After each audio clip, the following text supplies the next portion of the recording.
mám všelijčo zamilované otázky, nie? Tiež sa mám dobre. Ja som na tom lepšie, ja hovorím, že sa mám úžasne. Tak ďaleko som ešte nedostal. Dobre, keď sa máte teda dobre, súvisí to aj s tým, čo robíte, čo tvoríte. Je to súčasťou toho vášho pocitu, že deň je dobrý? No, ak mám ja teda začať, tak Zač. moje dni posledné boli naplnené a vlastne celý mesiac montovaním nábytku, takže to bola taká činnosť, ktorá ma dosť naplňala, tak vlastne to asi súvisí aj s tým. Ale ak ja viem, že si sa samozrejme pýtala Anička na niečo iné, tak je jeseň, takže sa zbierajú plody nejakej celoročnej práce, takže ak sa mám dobre, tak súvisí to aj s tým, že to čo malo výjsť, vyšlo a hádam, že to, čo má výjsť, tak ešte vyjde. No tak, ja mám tiež síce jeseň, ale ja tak plody nezbieram ako zo stromov. V tom plagáte bolo napísané aj, to som rád, že si to tam Anka napísala, že divadelník. Tak ja tu mám kamarátu z divadla, sa teším, že prišli. My predovšetkým, teraz ja sa na divadlo predovšetkým orientujem teraz a menej píšem, ale verím tomu, že mi to tiež pomôže k tomu, aby som sa tiež rozhýbal. A chcem len to povedať, že ja som teraz v poslednom čase nič toho moc nepopísal. Vždy ani ja. Dobre, ale písanie nie je o tom, že každý deň máte stanovených 100 riadkov. Sú aj takí. Sú aj takí, ale nemusí to takto fungovať. V žiadnom prípade. Ja nie. Tak ešte tak zmontovať policu.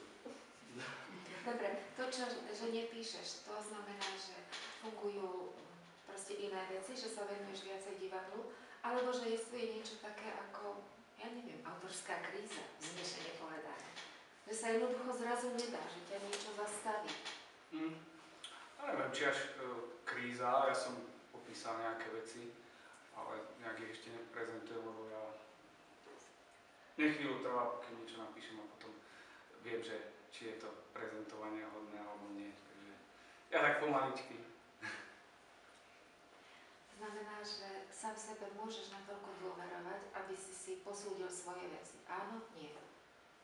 Hej, ale to chvíľu trvá, pokým zistím, že či áno. Mám konkrétny príklad. Objavil som niekde básničku, ktorú som písal asi pred 3 týždňami. Už si to tak presne nezakladám ako kedysi. A cítim ten odstup zase. Lebo už som mal také obdobie, že keď som niečo napísal, tak väčšinou sa mi to už pozdávalo, že to prežilo 2-3 dní. Ale teraz zase zistujem, že už v tej 3-týždňovej básni sú veci, ktoré by som dal vonku a už by som to písal ináč. Takže mne to stále trvá chvíľu, pokým viem posúdiť, že je to dobré. Ako? Ty potrebuješ nejaké cudzie oči, aby si vedel, že áno, alebo ti stačia tie tvoje vlastné?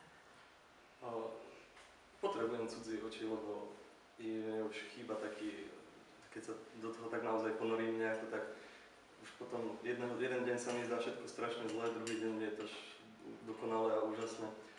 A potrebujem, aby mi niekto povedal niečo také triezve, čo už naozaj, keď medzi tým som, tak to neviem posúdiť. A stačí, aby to boli dve nejaké slova, že je to dobré, to sú 3. Ale nespolieham sa v tomto iba na seba. No, mám teda šťastie, že keď je nejaká možnosť, tak môžem to poslať Olegovi Pastierovi alebo Karolovi Chmelovi, ktorí teda sa nejak tak netvária, že je to dobré, keď to dobré nie je, tak mi to povedia na rovinu. Takže moje oči sú iba 2 a vôbec sa len na ne nemôžem spoliehať. A ako na teba zapôsobí, keď povedia, že teda nie? Lebo pred týždňom sme tu mali jednu pani spisovateľku, ktorá hovorila o tom, že teda odmietnutie na ňu pôsobí veľmi demotivujúco. Nie, lebo väčšinou, keď povedia nie, tak je to na veci, o ktorých ja sám nie som tiež úplne istý, takže skôr potvrdia ten je to také, neistý a práve, že mám z toho takú radosť, premyšľať a ísť ďalej.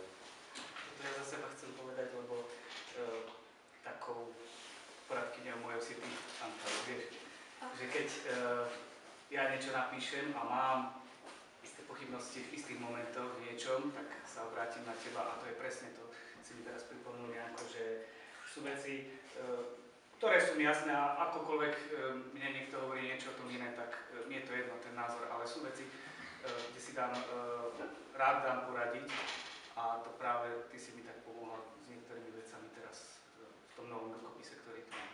Ale som si tak ja spomenul teraz, keď si vravel, že si našiel nejakú svoju básničku, tak mi sa to stalo, už je to dosť dávno, už to bolo na strednej škole, že som tiež našiel taký lístoček nejaký, tam bol taký krásny verš a tak som bol strašne rád, že to, ani si nepamätám, kedy som to napísal, a 2 týždne na to som si uvedomil, že to som si vypísal z básne Ivana Lačíka. Ale 2 týždne som vypísal, že som naozaj dobrý. No a keď toto ako... Vtedy som začal si písať do zátvorky, že od koho to je, lebo už to nechcem znova zažiť toto skladanie. Ja som napísal nejakú básničku dávno, pred rokmi a bol tam jeden verš, ktorý sa mi zdalo, že som niekde čítal, počul a tak som si najprv požičal celého Valka z knižnice, prečítal som celého Valka. Myslel som si, že celého, lebo slovo som nedočítal úplne do konca. Potom celého Jožka Urbana, ani tam to nebolo. A tak som sa znovu pustil do Valka a v slove niekde na záver to bolo, že niečo podobné. Tak trvalo mi to skoro 10-násobne času, čo som venoval tej básni, pokým som čítal, kde to bolo. Takže keď má človek pochybnosť nejakú, dobre. Treba sa na to vykašľať, lebo oni potom povedia, že je to postmoderná a že... Netreba sa tým trápiť nejak. Mám aj v jednej básni, že zo života hmyzu, ale to som tam dal na schvál. Takže, ale keď to dá človek nebude jak, alebo nebude ešte, že kradne, vedomé, tak to... No to je už tá postmoderná. Hej? Tak dobre, že som tak, vložil som takú poctu môjmu obľúbenému autorovi. Neviem ktorému, lebo sa mi to nechce hľadať, ale... Preto nám profesor Plintovič ešte rád, keď som bol na fakulte, on nás učil slovenčinu. Okrem iného povedal, že kto nečítal Fausta v origináli, nie je inteligent, tak všetci sme neboli inteligenti. Tak on tiež povedal, že no, vyzerá to na postmodernu, takže viem, čo myslel teraz. Z originálu, to tam je jansky.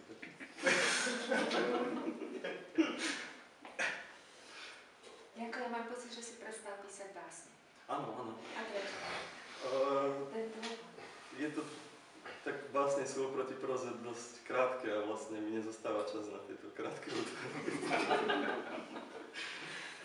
Neviem sa tak nastaviť, aby som to nejak zvládal jedno aj druhé a ešte vlastne tretie, keď si zoberieme, že ešte mám písať vlastne nejaké scenáre. Tak nie, že som prestal, ale tak som si zobral takú neplatenú dovolenku. Čo ti dala škola? Tak ja som si to tak na konci magisterského stupňa hovoril, že dala mi 5 rokov vlastne nejakej tvorivej slobody, okrem toho, že som teda samozrejme písal školské práce, tak mi zostávalo veľmi veľa času na to, aby som sa mohol venovať svojmu písaniu. A tých 5 rokov mi bolo strašne málo, tak som si teda pridal teraz ešte tie 3 ďalšie. Takže hlavne nejakú takú tvorivú slobodu. Lebo to už nezažijem nikdy, že sa tomu môjmu scenáru treba venujú 3 rozliční ľudia, ktorým sa ja zverím a ktorým dôverujem. Tak si to chcem ešte tak predložiť a užiť a potom až vúpnúť do toho veľkého sveta. Z nášho pohľadu z tohto malého mestečka je ten tvoj svet už hodne veľký. Čo ti tá škola ale zobrala? Nemôže to byť predsa len, že dá. Cítiš aj niečo, že si tam stratil?